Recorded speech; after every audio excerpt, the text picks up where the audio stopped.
En els últims dies s'han celebrat actes amb motiu de l'orgull LGTBI i avui els volem mostrar la proposta d'un jove director valencià que dona visibilitat al col·lectiu queer i drag queen. Acaba d'estrenar un curt documental basat en la figura de Liz Dust, una artista que fa activisme a través dels seus espectacles. Les seues actuacions van més enllà de l'entreteniment. Liz Dust trenca estereotips i dona a conèixer el col·lectiu queer i drag queen.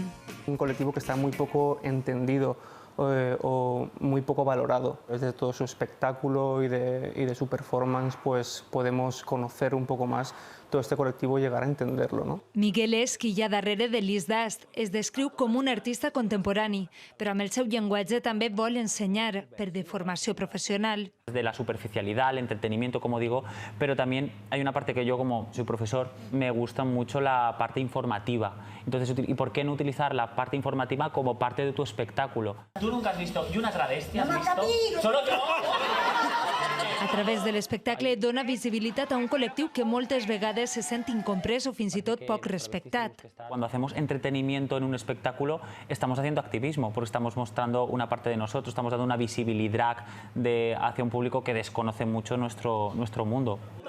El curt documental mostra la trajectòria d'un dels travestis més coneguts en el món de la nit valenciana, lluny de complexos, barreres i estereotips. Entonces yo haría un poco arte marica.